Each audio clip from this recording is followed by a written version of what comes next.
Hello there. What's going on, guys? Hello. Welcome back to another episode of Talkin' Dom? Oh, what is that? Is this TV? Dom, what's Is going this the on, man? wrong? Is this the wrong day? Nah, guys, we're just kidding. This is no NPCs allowed. What does that mean? Well, that means if you have any hardware in you that doesn't keep you alive, because we're not, look, if you have an implant in you that you need, that's totally fine. But if you have a cybernetic arm, if you have a leg that turns into a jetpack, we do not want you here. No If you NPCs if allowed. you trigger a side quest and I accidentally kill you, and then a week later you're alive again in the same spot and initiating the same side quest, get the hell out of here. Exactly. This broadcast is for humans only, not humanoids, humans. Anyways, Mm-mm. guys, all are welcome as we kid, but seriously, if you're a robot, get out of here. We don't want you. Yeah, But stop listening to my recorded conversations. it's dangerous to talk about anything like that in these times. But what's more dangerous are some of the subjects we're going to be getting into tonight, because there have been a lot of debacles and things that you should be stoked about, but for some reason I'm just not in the video game world lately in regards to news. So welcome in, guys. This is Talking TV, but also this is Talking with Andrew and Chris. Well, if you guys didn't know, I have two podcasts. This is Andrew, my best friend. Sorry, Dom. I've known him a little bit longer. I do love Dom, but I'm just going to say it live. I won't And tell him. co-host of my first podcast, Talking with Andrew and Chris, a show about life, music, and everything in between. Sort of how I always hint about my other love, music. Well, did you guys think I wasn't doing anything with it? No, I have another show. But Dom is missed. Dom is too busy learning all the shit that I could never possibly retain to make He's Talking he, TV he's special. watching 4 movies at once right now. Exactly. Dom is too busy being amazing at what he does right now. So Andrew's in here tonight to freaking kill a show, and you guys don't understand that I would not want anyone to talk about video games with than Andrew. So Andrew, It's man, true. I mean, I'm wearing a PlayStation shirt. yeah, dude, introduce the people to my other introduce yourself to my other audience. Let them know a little bit about who you are and kind of what it is you do. Whew, it's kind of a loaded question. But I guess in simplest terms, I'm the main host of Talking with Andrew and Chris. You know, we talk about life, music, everything in between. I'm glad that Chris started a video game show on the show that I'm not on because, I play a lot of video games. So now I have an excuse to come over to Talking TV a lot. So here I am. And besides video games, I do, so, me and Chris like to do music stuff together. But I watch TV Exactly. and movies too. So I'm not completely out of place. If Yeah. you recognize me from here, then it's probably because you know I like Avatar and Legend of Korra. Yeah, that's true. He does, and he knows a lot about them. So go check out our episodes where Andrew was on about those Listen, specific I like topics. to procrastinate important things by reading about not important things like Avatar and Legend of Korra and video games. And actually, I wasn't even on the Legend of Korra episode because A, I didn't have enough time to watch the show. I have seen it since. It's all right. But B, Andrew kind of crushed it even more than I ever could have. So he's been on the show before, and now you're seeing him live for the first time, guys. Welcome in, welcome all. Thanks for hanging. Andrew, there's a couple different things I wanted to talk about. Normally when we do the show, we stick to one specific topic, but I feel like there's just been a lot going on lately. We haven't done the show in a little while. Mm-hmm. And so I kind of want to hit a little bit of everything tonight.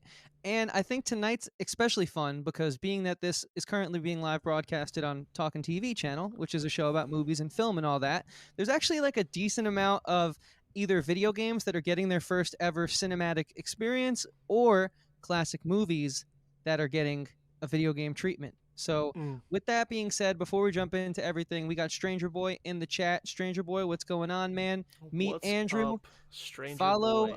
both of these Instagrams on screen. Those are both of the podcasts that we do. They're going to be becoming more connected as the year goes on. So, Andrew, with that being said, let's jump into our first topic. I want to know what you think about EA games. What is your overall? Because I have a few things I want to say about them. Wow. So, what is your overall experience take when I say EA games? Where's your head go?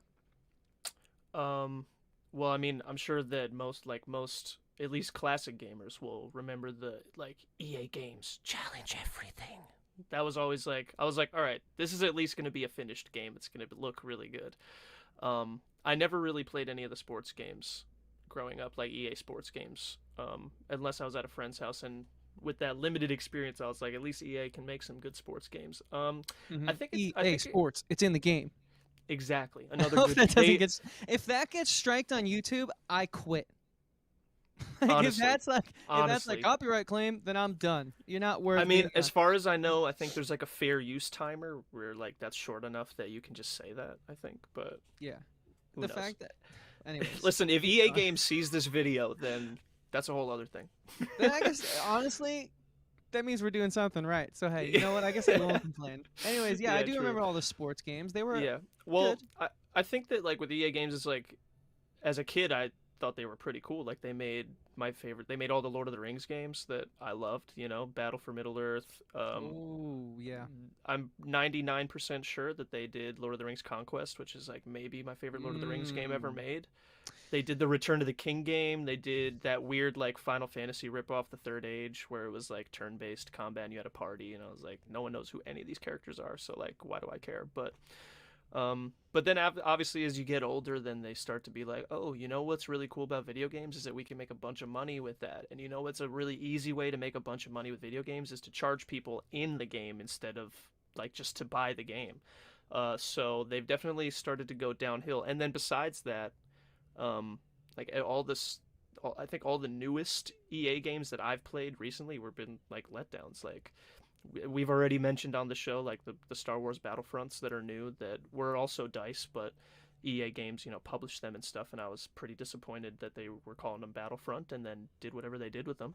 And then obviously the whole like pay to win thing was just like, who Mm. do you guys think you are? Like you're Yeah, they're the kings people of the that microtransaction. exactly the people that put you where you guys are the people you guys are like, you know, screwing in the butt.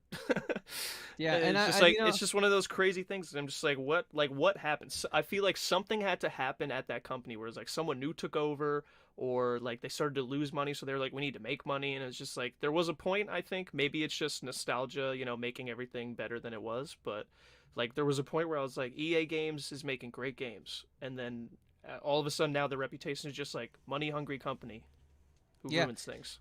that's so true, man. Because I remember I used to be stoked on an EA game. I mean, you know, when we were little, I mean, at least for me personally, I never realized what the sports games were doing. I was just so excited about getting like I was a huge baseball fan as a kid. Definitely grew out of it as an you know an olderman. But when I was a little little lad, I really enjoyed like the MLB games, and I really enjoyed like 2K and MLB and like the show that is the differentiation there MLB Of than the course, show. of course. And then there was you know of course the Madden games, and EA has their hand in a few of those. But all those companies, the 2Ks, they just give you this like they make a new game every 5 years. And they give you the same game slightly better. Then 5 years later, you have a new game just by the fact of how little they Right. add over time.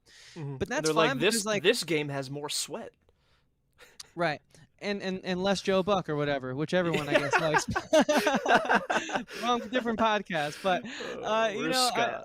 yeah, poor Scott, man. My dad hates Joe Buck. Anyways, you know, like, but then as we get older, you know, and you can understand RPGs better and play them more and like really get the next level of a shooter and sort of understand the meta and the end games of things, you kind of just realize like, well, you got to ask yourself like, was EA ever good or was it just that I was little? You know what I mean?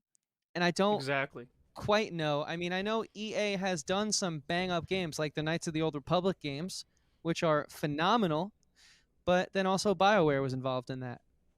Right, And and that's the thing is so like EA is just the publisher.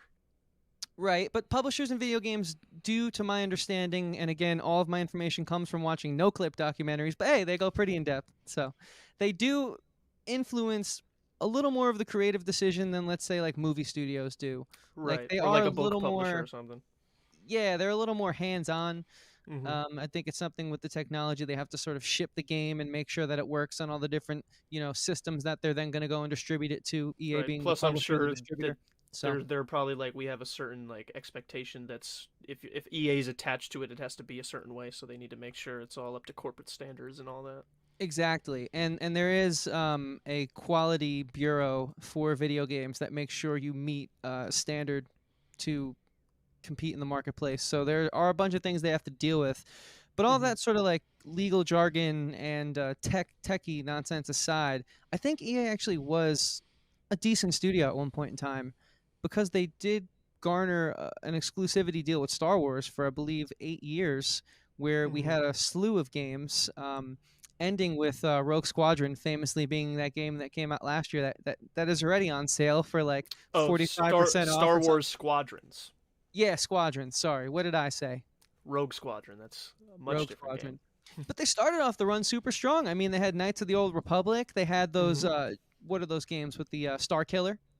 Right. Oh, Force Unleashed. Force Unleashed. Those games are Those awesome. those ones are. But you know what the thing about that is that those were really the LucasArts games. Those That's true. Lucasfilms games or whatever it was. That's now Distributed back. through EA. Hmm. So now that we've kind of painted the picture of EA and let people know who maybe don't know sort of like the business side Well, or real quick though, I want to mention that mm, watching there's a Netflix documentary series about the game, like video games, like where they came from, pretty much like all the first ones. And one of the episodes was on sports games, and all of those EA sports games were like this one guy that was like, "Yo, like there's no good football game out there," so he like worked really hard with like a few people to make the first Madden game that I don't think was called Madden. mhm. Um, and they made like a couple of those games, and they were really cool. And then EA was like, "Yo, we're gonna like essentially buy you, and you can make your football games at EA." Okay. So they And kind of what go in I'm depth with probably the missing history a there of the couple. early days. Yeah, so I'm probably missing a couple crucial details, but it wasn't like EA was like, we're coming out with all the sports games. It was like a guy was like, "Yo, football games are bad, and I'm gonna make a good one." And then he made a good one, and they were like, "Yo, we should start making these good ones together." Yeah, you're talking about High Score, right? I think so. Yeah. It has Yes. a Yeah, little. that's the show. Yeah. Yeah. Yeah. Yeah, yeah. I checked out like 20 minutes of an episode, kind of watched it too late at night, didn't get too much into it. But, Mm. so I kind of, I will go back to that. That's actually pretty interesting. I definitely will check that out now. And if you guys watch that, let us know in the comments what you thought of it. But, the thing is, I think EA actually was decent at one point in time. And I think that they're great people to work with because of how many IPs that they get and how much exclusivity they've had over the years. Mm-hmm. But I do think that they got very comfortable, sort of like a Blizzard situation, where they just felt that the people were eating out of their hands, and no matter what they gave them was acceptable. So they started to cut corners. AKA, we will talk about Cyberpunk later on in this episode, so stick around. I don't want to go there just yet because I do have a closer pit stop before we hit the Cyberpunk stop on this highway of no NPCs tonight that we're on. But just know we're getting there. And the reason I start off with EA is because they're sort of like the aggregator for the whole conversation we're going to have. And so, with that being said, I mean, EA and Star Wars have just ended their exclusivity deal after, I believe, 8 years, if not longer. So, I haven't been too stoked on a Star Wars game in a long time. Mm-hmm. Not going to lie. It's all felt a little dull. Not what I've wanted it to be. I mean, have you really enjoyed a recent Star Wars game lately? Um, I mean, so I enjoyed one mode in the original, in not the original, in the first new Star Wars Battlefront, and I did have fun playing through the campaign of the second one, but I also am aware that it like isn't that good because it's like dumb easy and the AI is like the stupidest AI in it, Yeah. any video game. And then I even saw, I didn't play it personally, but I saw footage of was it Fallen Order, where it's like the same problem where Now that's like a good game. I just saw so many clips of like the AI just being like so stupid, like the enemy There's been a AI. few diamonds in the rough, I will say, of the EA era, but Mm-hmm. but the reason I bring it up is because like I think anyone will tell you that the original Battlefronts have nothing on the new ones, and I play the new ones. They're Yeah, fun, they're fine, but they're not those games that are memorable. And I actually have gone right. back and played the old ones recently. I have I gone was back and I played was just gonna say you have to go back and play them so that you know it's not nostalgia. But I also exactly, have gone and I've back, done and that. they're still fun. I got about halfway through this winter break, very casually playing. I'm a student, winter break, whatever. Make fun of me, it's fine. I'll get back to the top, taking over the world, aka that stupid conversation we had a few weeks ago on our podcast. I got back to playing KOTOR, Knights of the Old Republic, and it's actually still slaps. Really good. So I went back and checked and prepared for this conversation, and I can say unbiasedly and honestly that yeah, no, it's not the games. It's not being young either. It's not that nostalgia member berries is what South Park calls it. It's not the Right, member I berries. remember. Yeah, exactly. It's not the member berries. It's legitimately they were good games. Yeah. And I wonder where that happened. So, with that being said, let me pull an article up here.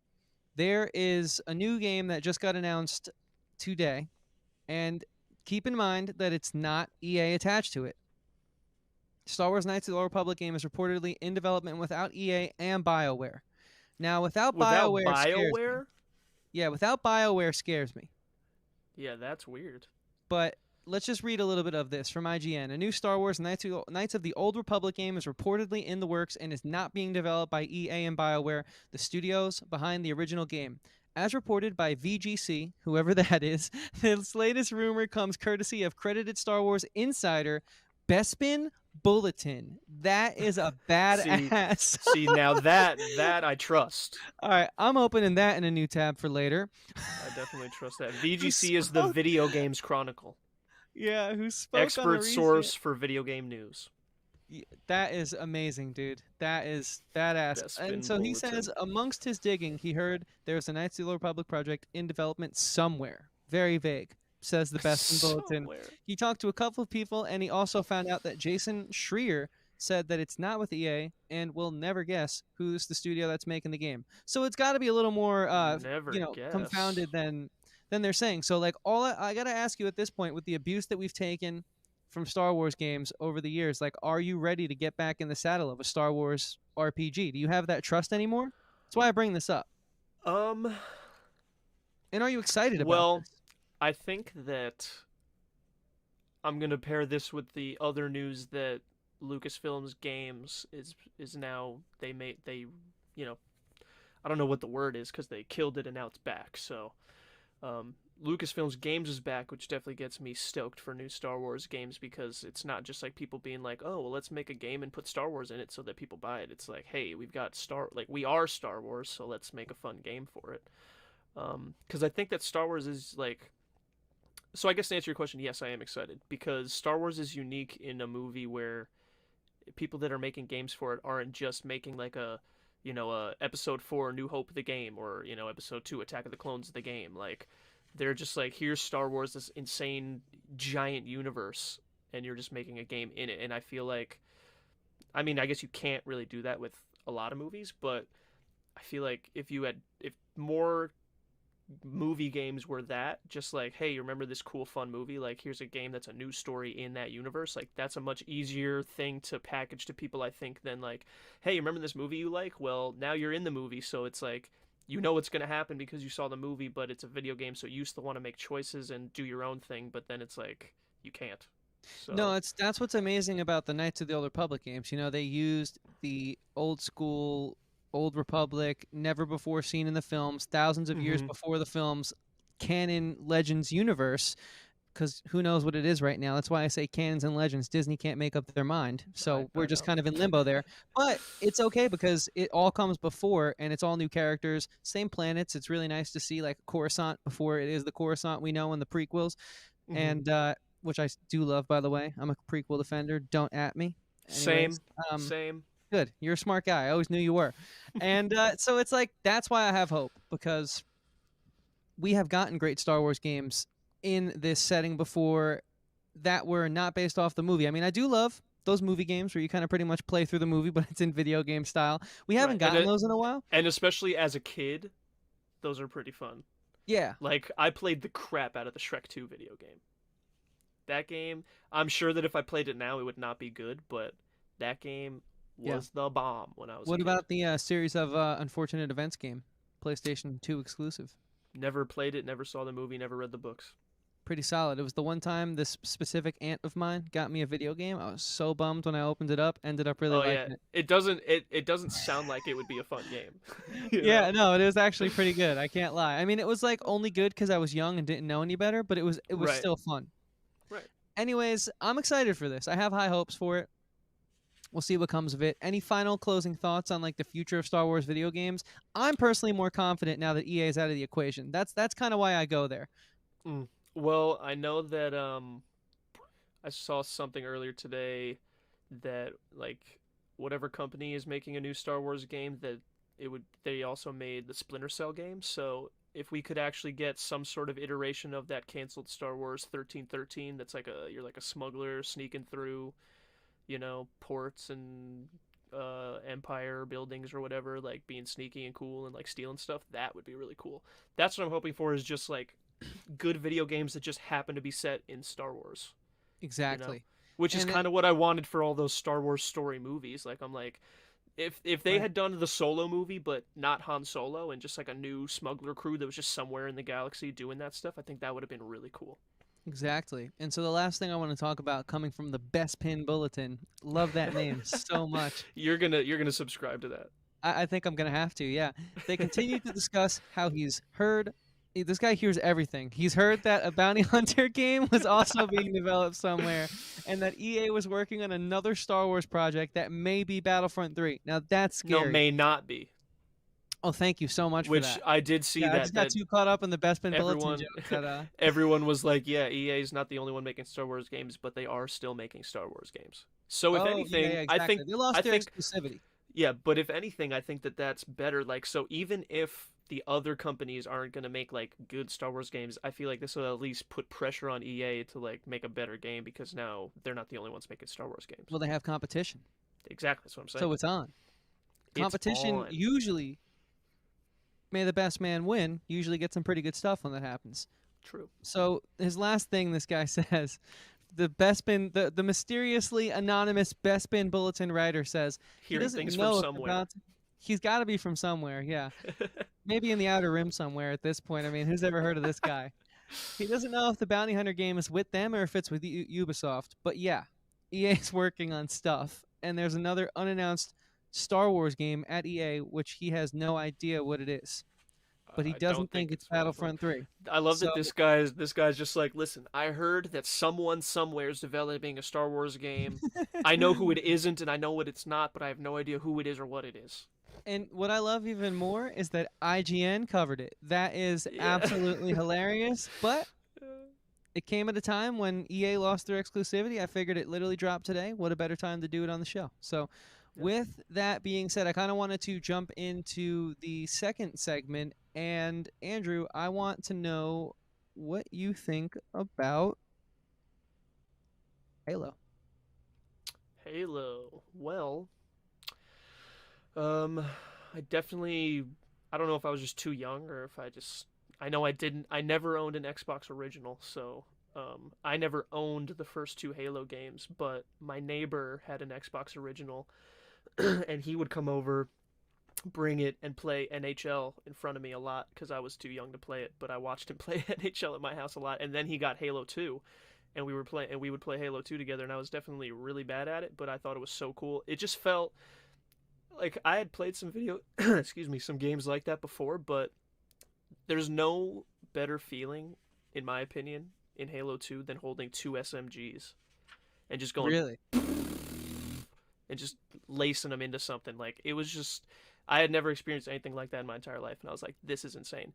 And then the first one that I actually owned and actually played was Halo 3, and that game, coming from someone who is not that well versed in all the Halo games, that has to be the best one. Like the campaign was so fun. Played through it by myself on normal probably and was like, wow, that was fun. And then was walked through it with my friend and his younger brother on Legendary, and they were showing me where all the skulls were, so I got to get all the skulls on Legendary, and that was really fun to get the ninja armor, which was really cool. And that was like the first. I never, you know this, until Overwatch, I never liked like the online shooting games. I didn't like Call of Duty. Like I didn't like going in there and just like getting shit on by everybody else and being like, I don't want to practice this. I just want to play a fun game.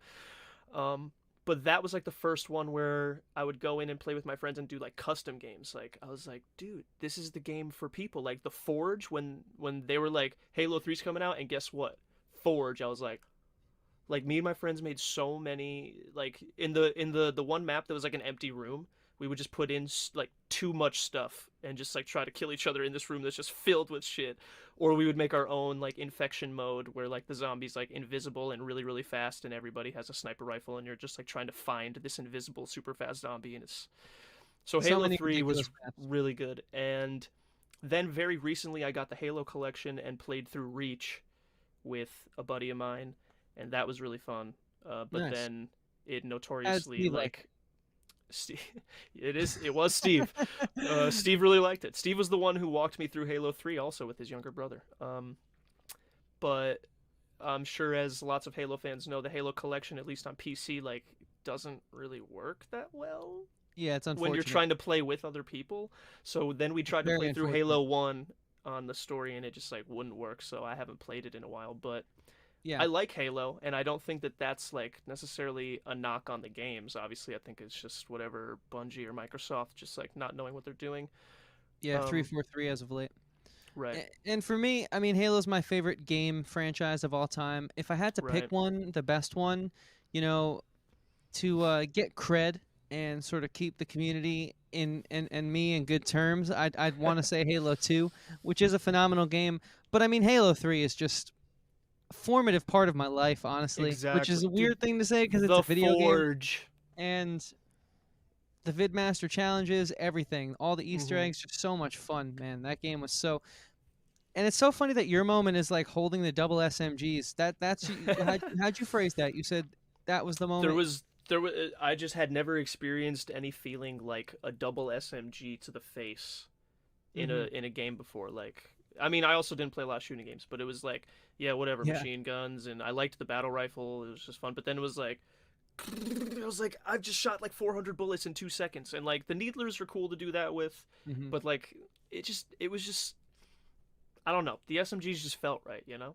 Cause I liked that with that game the dual thing was on both things. It wasn't just like you pick up another gun that and now was you're cool. shooting with two hands. Like I liked the like first just like unloading both of them at the same time, but then like timing it so that you shoot one and then while that one's reloading you shoot the other one. You just like alternate like that. Like See, I never felt more angry than when I would start a game and that's what my loadout was.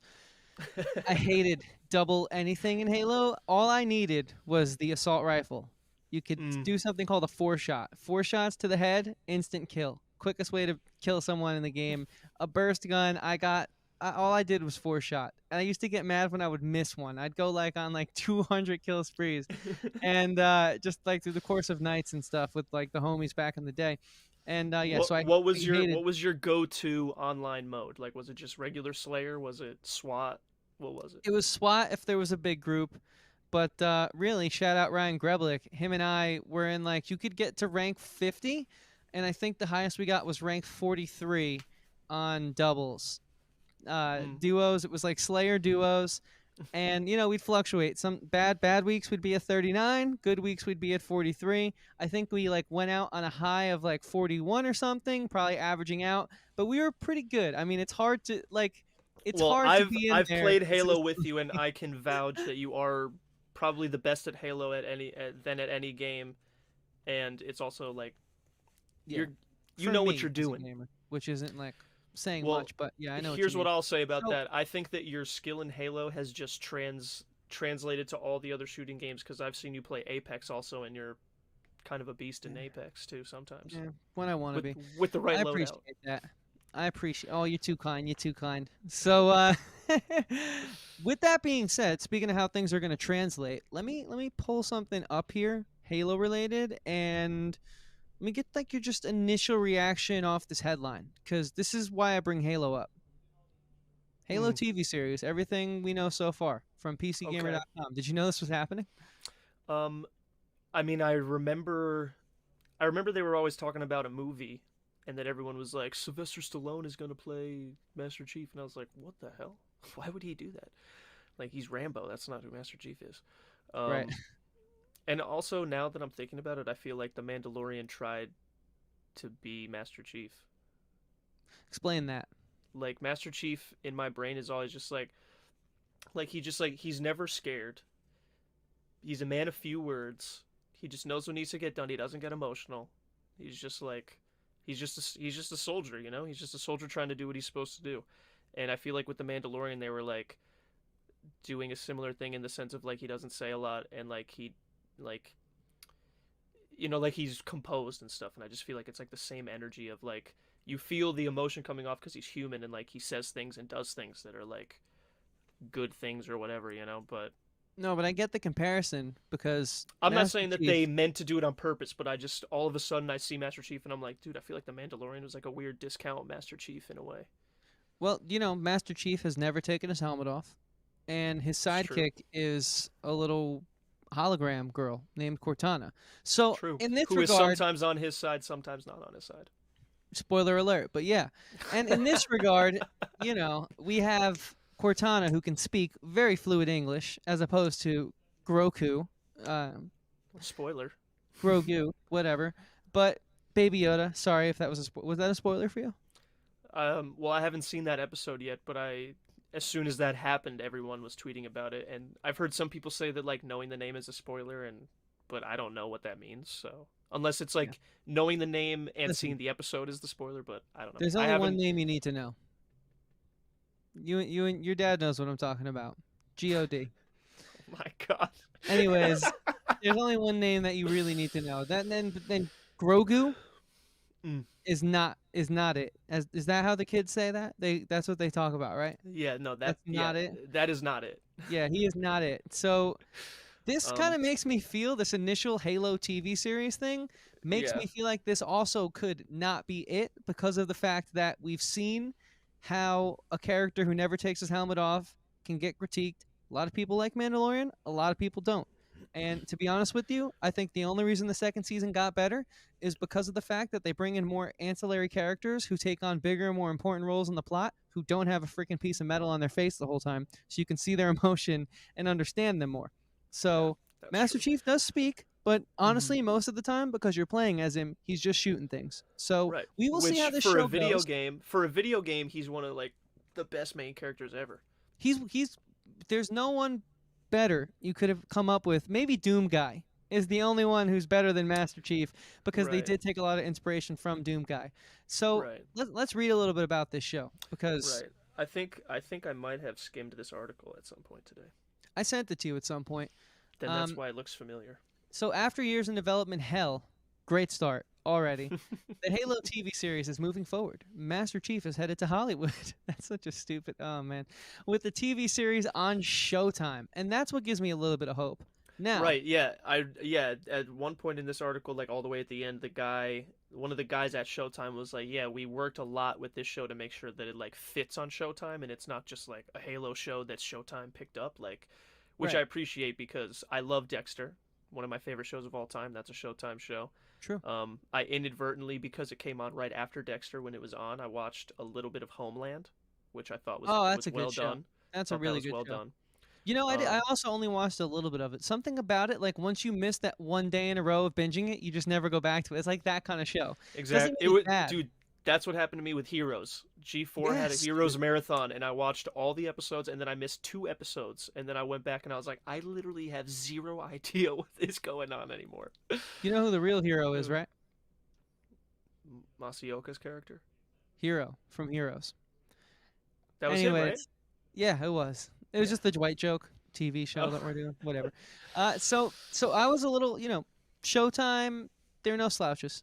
They have some quality to their name. I also believe they have Shameless, which is one of my favorite they shows of do, all time. yes. Well, So, the American version. and I'm gonna highlight this: Steven Spielberg's.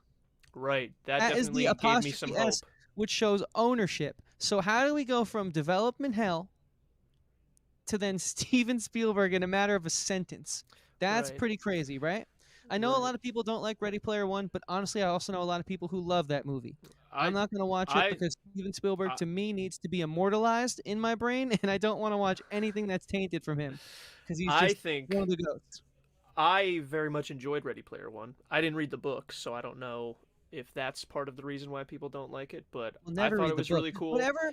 The thing is, And whatever you see first, don't do the opposite. Is what I found from everyone because who likes both? that's Maybe true. Lord of the Rings fans. I think you got lucky there. Yeah, that's true, but I couldn't read those books. They're just too dense and I keep getting distracted, but Yeah. I By the also way, am something about aware I'm aware of the differences from the movies and the books, and I really think that the difference in like the Lord of the Rings being like a good movie book adaptation is that Peter Jackson like loves Tolkien and loves the books. So he was like, I'm trying to make a good film based on this book that I love, instead of just like a studio being like, hey, we got the rights to Harry Potter, we need you to direct a movie. And he's like, cool, I got it. Like Peter Jackson like thought it all out. And true, they like when you also hear him consulted talk with about this. it, he's like always referencing the books. Like he's like, Tolkien wanted this, so we did this. Or if something's not in it, like Tom Bombadil's not in it, he has it like an actual explanation, not just like, oh, we ran out of time, or like Hang we on, couldn't cast it or something. Tolkien. You put an I in there. There is an That's I. it. There is But an I've never heard anyone pronounce the I. Is that It's how J. you? It's not Tolkien. Oh my God! It's You're gonna J.R.R. need to. Tolkien, isn't it? I'm gonna hold it together because we're live right now. But I really am about to freak out. To be honest with you, I've never heard anyone say Tolkien. Tolkien. I've. I'm not saying Tolkien. I'm saying Tolkien. Keen. All right. Anyways, moving forward, and I think one of the reasons why the LOTR movies were so good is because they had Tolkien's son as one of the sort of consultants, sort of like how Elton John gave some critique and some input for the movie Mm-hmm. they did about him. He wasn't like officially attached to Right. the film. Anyways, jumping back into this article Yeah, I because could talk about Lord of the that Rings all day. that blew my mind. I can't believe that just happened. And so, by the way, there's something about pulling up an article on screen that just feels so YouTube in the best way possible. I don't know why. It's just making me really feel like It on does right make now. it makes me feel like a tuber.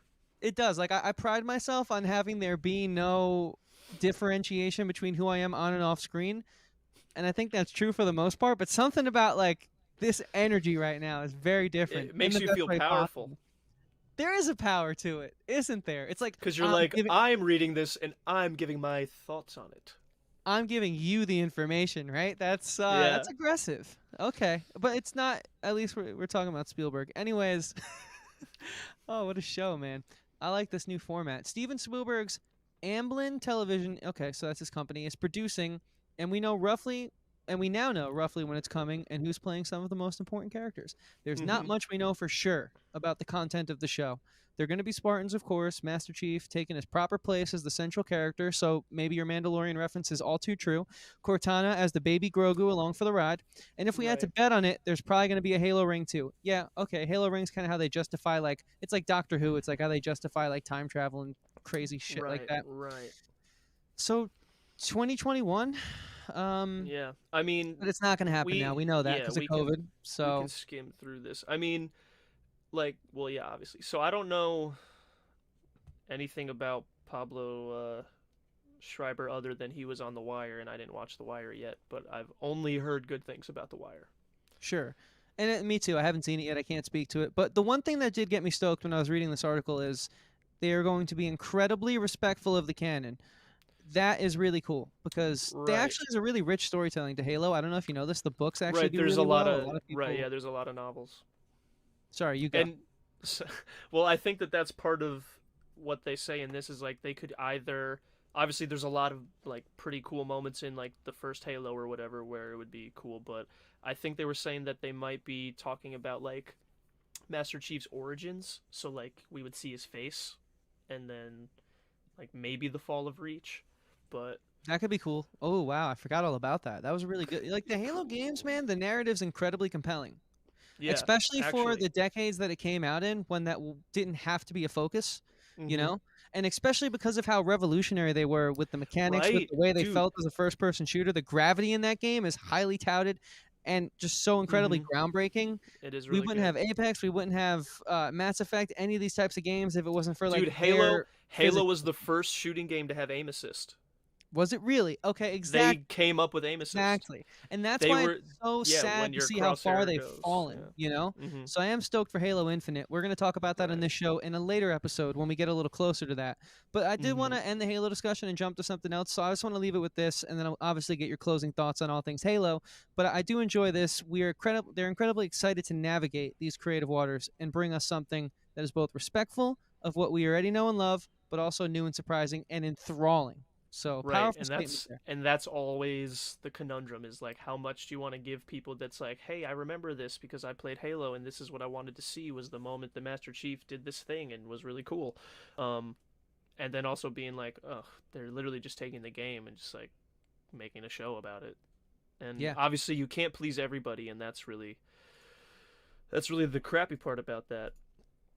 Yeah, It's man. like somebody is not going to like this show, you know? Yeah, it's But we'll see. We'll see what but happens from with it. everything I've So read, it seems like they're really doing everything they can to like make sure it's like a good show. they are, So, and I do respect that. It's and they said because of scheduling conflicts, they had to originally the woman that's playing Halsey, the lady that made the Spartans and Cortana, she was also going to play Cortana, but because of scheduling or something, they had to get someone else to play Cortana, and they're just gonna get the woman that played her in the games. Oh, that's really cool. So we don't know if she's gonna be like an in-person thing or if she's just gonna voice a CGI thing. But either way, I mean, I'm why cool would they with not that. do that, right? Right. I know. When I read that, I was like, why would they have this person do both? I mean, I guess Cortana's supposed to look like Halsey, but either way. Yeah, exactly. I mean, hey man, when you say Halsey, do you mean like the singer? No, I don't know if she's a captain or a professor. I I know just it's a joke. Anyways, we're well, gonna get to the Spartans. that obviously proves that the singer got her name from Halo. True. It's It's not. definitely not just an anagram of her name. It's definitely from Yeah, Halo. it's not Ashley backwards. Anyways, with that being said, I wanted to jump into a third topic. Speaking about EA and some rocky roads that they went down, and tonight's kind of like the hey man, we hope it's good, but will it be good show? We don't know. And this is the confirmation of maybe it won't be good. Unfortunately, because I've been Mm, stoked on Cyberpunk 2077 for so long, Andrew. You know I was trying to get you to ride the hype train, just like I did with the game called Horizon Zero Dawn, because I wanted to vicariously live through you back in that point in time, because I didn't have a PlayStation 4. But we uh, both could have played Cyberpunk 2077, and to be honest with you, I didn't even buy it for PC because I was like, I'm not buying this till it's ready because I want my first impression to be great. I know it's going to be a great game. I just really cannot understand how this company, who has The Witchers, who has the TV show that's thriving, who has built up such credibility, like they were the new Blizzard. They were the mm-hmm. Blizzard that was doing everything right, listening to the fans, really trying to be community driven, community based. But it just goes to show that the ultimate evil in the world, in my opinion, is the dollar sign. It is. And at the end of It the day, the it dollar ruins all sign art.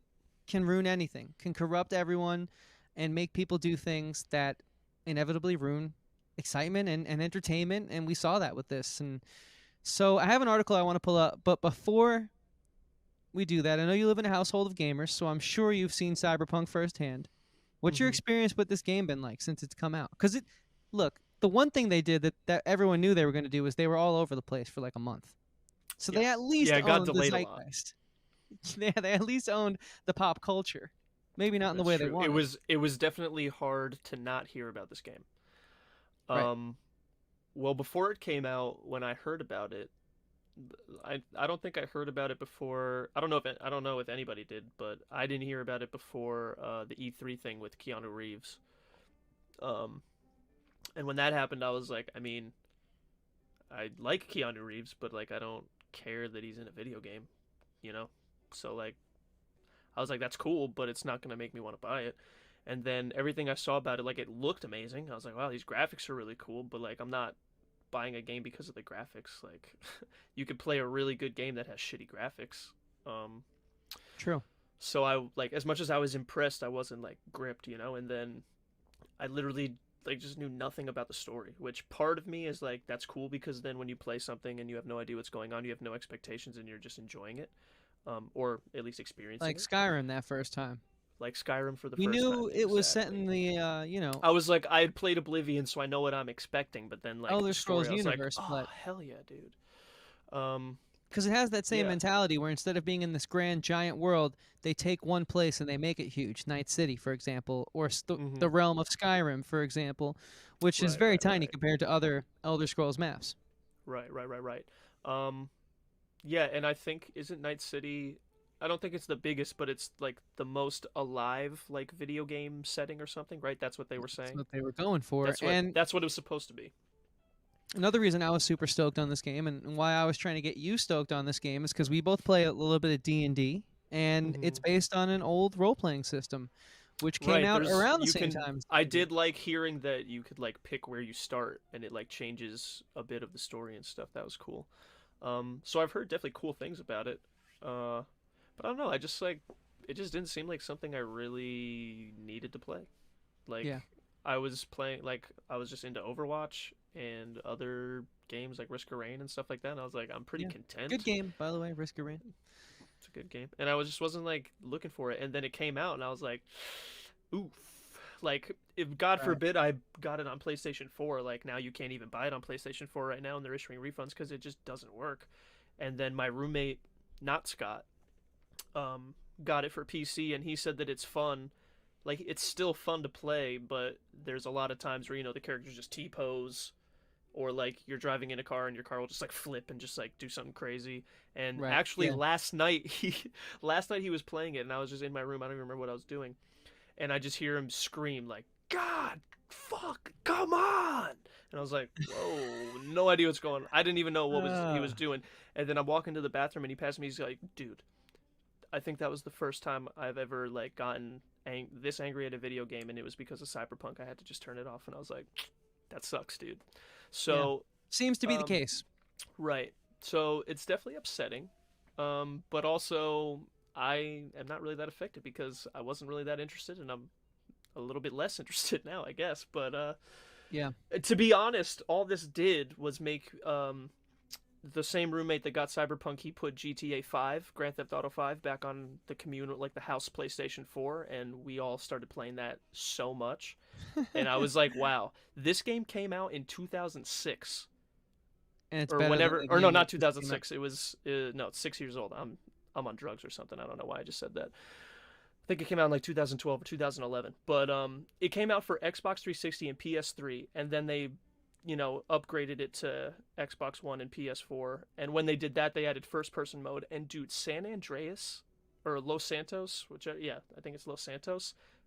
Um, the city is crazy. Like, this game is old by video game standards, and driving through this city, you see people walking around. If you go out and like stand next to people, they're having normal conversations. You have all these random encounters that'll just pop up. Like, you'll just be driving, and then like you see this thing pop up on the mini map, and you pull in, and there's just like a drunk dude, and he's like, "Can you drive me to my hotel room?" And you're like, "Yeah, I guess so." And he gives you like $80, and like it's just so fun, and like it's Right. consequence free. And I'm like, I just don't understand how you can have a game that's 6 years old, that's this immersive and this big. And How did they mess this up is essentially the thing. yes, how did you mess this up when they've already made games like this? Right. Like, I know that it was really ambitious and they're trying to make it better, but still, I'm just like, how do you do this? And then, just like you said, it's the dollar sign where it's like, I think that if you had asked all the gamers that bought Cyberpunk if they prefer the game to come out when it did, how it did, or if they wanted to wait a year and it come out and be done and be what it said it was, 99% of them would say I would have gladly waited a year. Yeah. It's really unfortunate, man, because I Yeah. love The Witcher. I really only got 21 hours in, but for me, someone who's as busy as I am, that's a lot. Yeah, And I for focused the sure. main story, so I got like about halfway through the base game main story, and it was really gripping, really interesting, and so memorable are these quests. Like, I would talk to kids in film school about that game, and it'd be one of the few games they played because of how cinematic it is. And so Right. Night City, based off an old school role playing game, which was a little hipster, but is honestly touted by a lot of like deep RPG players as one of the best systems. Obviously, not a knock on D&D at all. It's just another great system that isn't as popular. But Right. It's like Pathfinder. exactly, Pathfinder, Shadowrun. It's like one of the big 4 or 5 of the old school era. Mhm. Mhm. And so I was like, this is going to be awesome. They've been working on Right. this since 2014. I believe I first caught wind of it in 2016 when they dropped that first 21-minute gameplay footage at E3. Mhm. And since then, man, I've been silently keeping an eye on it. I follow a few streamers who are in the variety streamer niche and they really enjoy it. Mhm. And then it drops and their stock goes, first of all, from $35, $36 to 16, cut in Mhm. half. That's very Jeez. telling. That's That's not crazy. good. They're giving Xbox and Sony gave full refunds for the first time in something like 6 Yeah, years. and they took it off the PlayStation Store. If you go to buy it on the PlayStation Store now, you can't because it just doesn't work. Oh, really? It's still off. Okay. I know that Xbox it's on and there's a disclaimer and it's also half off, which is insane. Last I checked, which was 2 nights ago of this recording. So, Like, I just don't understand how it's like you do this game and then like your answer is like, well, we'll just sell it for half price. Like, people will buy it, and it's like, why don't you fix it? And I know they are trying to fix it, but it's like, yeah. And come the on, worst like, part is they put out this apology. Did you see their apology video? yeah, the guy that was like, I'm the head of the thing, and it ultimately comes down to me, so I'd like to say I'm sorry because Yeah. I was the one who rushed it. And it's like, I don't care that you're sorry. So let's Like, take a look at this article here because they have the information that I didn't oh, memorize about another this. article. Another article from Bloomberg, business article. I've First heard of of them. all, this guy fucks, dude. Okay, Okay. he fucks. He's in the no clip documentaries. Go watch them. He made a mistake. He really does care about the community, though. In my opinion, he did everything in his power to keep the authenticity of the books from Witcher in the game. He really fought tooth and nail with the publisher back in the day before CD Projekt Red became sort of like a big AAA Mhm. developer. Mhm. I really just think that there's a board that they have to answer to. I'm in business school right now, and sometimes CEOs can be genuine, but unfortunately, when you become a company that's traded and you have people that sit on a board and there's investors, you don't you hope that you can Mhm. stay true to your original independent message. Sometimes you can't. I do think that happened here. This apology video, though, however, was absolute shit. Yeah. It was kind of just like, we don't really care that we messed up, but we were told to apologize. To be honest, you guys are lucky we gave you a game. We never had to make another game again. We gave you The Witcher. It was Right. the greatest game of all time. So how about you leave us alone? Like, I felt that watching it.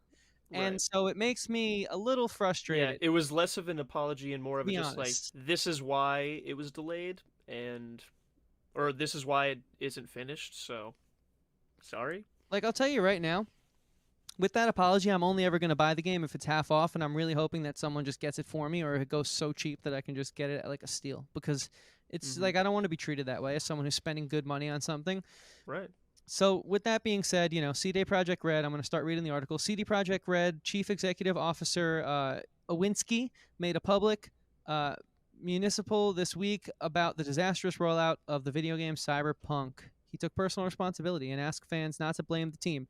Because to be honest with you, it really seems like the team got shafted. It seems like Right. all of the things that we love about Skyrim, that you love about those old school Grand Theft Auto games, which are so easy to do, because that game, like you said, was like 2006, 15 years ago, Well, weren't in this 2011. It game. was 2011. Same thing, dude. We've come such a long way in I know. video games. I know. Video games were the only entertainment industry to make a profit without losses in the 2010 era. Movies made a lot of money, but for every big blockbuster movie that made money, indie films were suffering like indie musicians. So for this industry to have this type of thing is insane right now. There shouldn't be any excuses with a company this big, in my opinion. Anyways, we go on to see that they say things like, this wasn't how the development team envisioned starting 2021. Now, instead of celebrating a successful release, they will aim to turn Cyberpunk 2027 into a redemption story.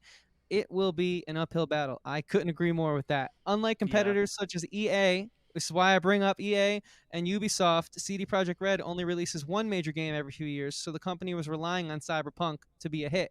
And that's why I bring it up. EA has so many games that you forget how many of them are bad, because every now and then Right. there will be a good one like Jedi Fallen Order. But this company, who really curates and takes their time as a AAA developer, which is unheard of because they Mhm. do it all in house, to mess up when you do everything in house is huge, because that's the house you built. And now the Right. mistakes can't be traced to anyone else.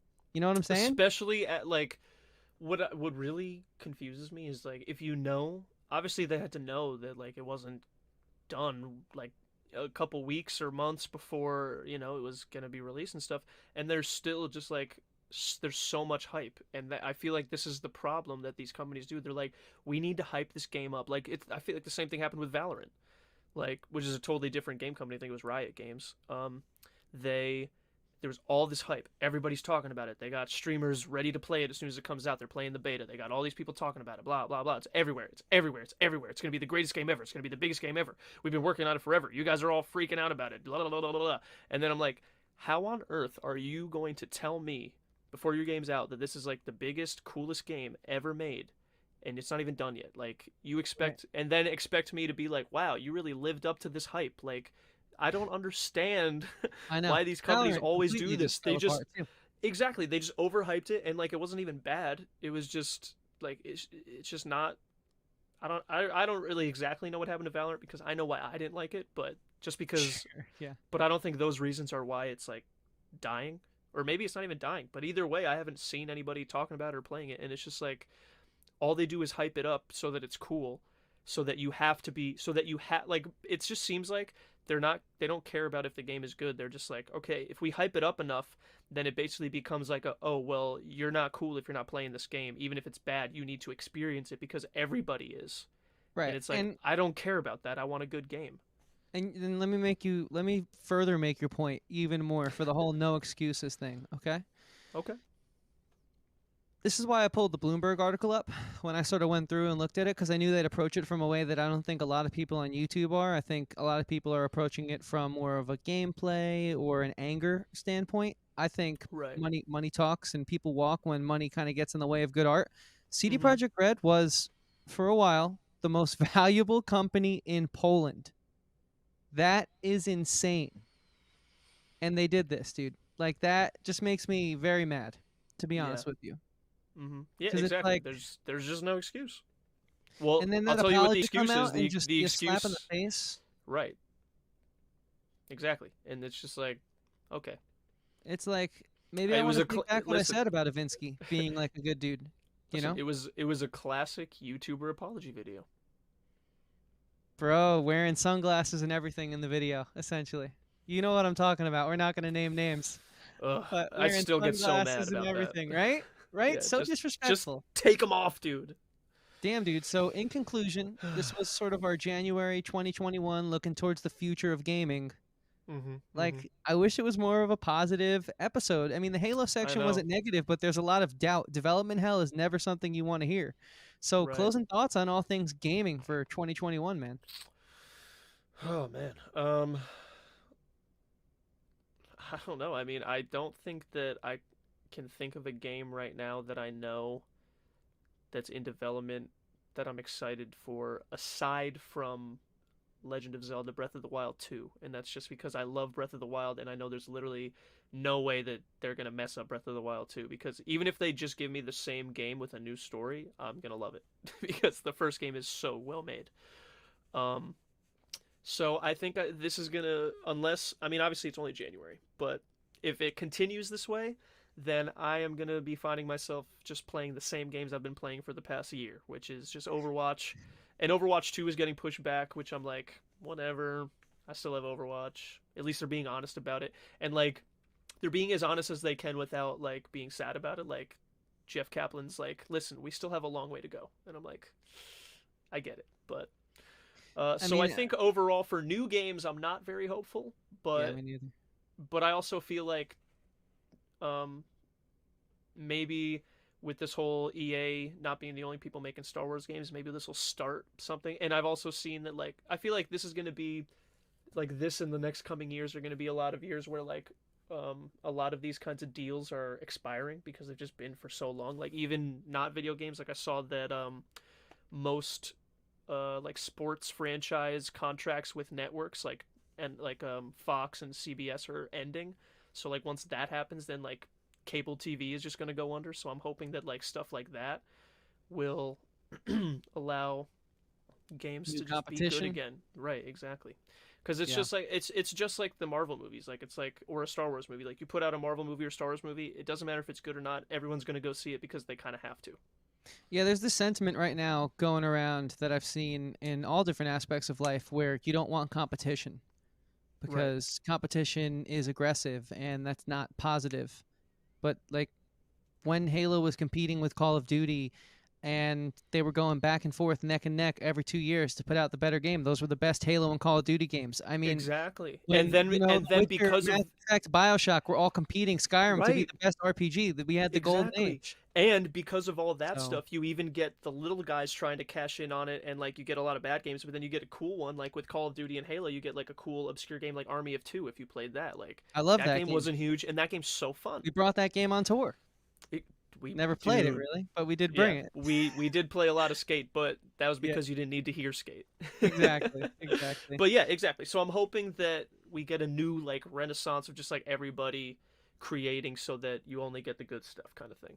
Yeah, we'll leave it at that. It's a nice That's what I'm positive hoping. sentiment. So, Andrew, with that being said, why don't you tell everyone about our show, what it is we do, when we do it, and where they can find us? Well, you can start by following this Instagram account right below me at Talkin Podcast because we post on there every week, multiple times a week. So that's a good start. Then once you've done that, you're still on your phone, you can just close that app, open your preferred digital streaming platform, whether it's Spotify, Apple Music / Apple Podcast, Stitcher, Radio Public, was it Breaker? Lots of them. Chris knows more than I do, but we're on all of those. Talking with Andrew and Chris. Check them out. I'm sure if we're on there, Talkin TV is on there too, so might as well check that out if you haven't already. And just like you're hopefully watching this on YouTube, we're on YouTube also, so go It's true. In the description. find us Go in the in the description. description. Everything's going to be linked It's all by right the there. time you And watch this. So. our episodes go up Wednesdays, so Yes, they do. Wednesdays. check them Right, out. bright and early. Same with the Talkin TV podcast. Guys, this was another episode of No NPCs, a collaboration between both of my podcasts where I get to share what I do on this channel with the people on the other channel and share my love of something else that's sort of consuming entertainment, video games. I am one half of the Talkin TV podcast. Usually I go by the Movie Nerd. Tonight, just felt like being me, man. Just felt like being Chris. Is that a sin? I don't think so. No, but what is a sin is that you just said that normally you go by the Movie Nerd, and I think you need to go eat something because that's like the third time tonight you've accidentally said something else. Oh yeah, that is true. I'm very tired. Oh, so I had a recent scheduling issue at college. Almost got kicked out because they don't know how to handle simple paperwork. Very frustrating. Classic. And you know, school's expensive, so I kind of needed them to do what I needed them to do. We finally figured it out after being on the phone call for 2 days. And of course, the only class that can get me in to keep me in the semester is at 7 a.m. Not ideal. So if you wondered why I texted you so early, that's why. Because I was even worse than an 8 a.m. class. Even worse. So, it's kind of what I'm dealing with. But I'm very thankful that I have the Talkin TV community. I am the TV nerd. Dominic Rizzi, who usually sits over there, is the movie nerd. We have a lot of fun on this channel. We always like to bring you guys something new. If you want more No NPCs, if you want more Andrew on the channel, let us know in the comments. Either way, you do know that we come to you 3 times a week, Monday, Wednesdays, and Fridays. We are on Instagram at Talkin TV Podcast. We are available for audio on all of the major DSPs. I'm talking Apple. I'm talking Breaker. I'm talking Stitcher. I'm talking Overcast, Radio Public, Google Play, Spotify, Apple. You name it, we're there. Breaker, so many more. Guys, thank you so much. I always love doing this. We want to bring Andrew more on this channel. He has a very busy work schedule, so please forgive the Tuesday night, but we're making it happen when we can for you. We really do this really does mean the world to us. This show, this silly little show has taken over. I mean, both of these shows have taken over my life, and they've both been doing really well. So speaking of both audiences right now, because that's the point of tonight, thank you so much, guys. Really means a lot. It was a tough year last year for everyone. You guys made it all the more easier. With that being said, from us here at Talkin TV, watch more fucking movies, and I'm sure Andrew has a message as well that he wants to leave with you guys tonight. Only buy games that are good, and stay sweet. Stay sweet, guys. Merry Christmas.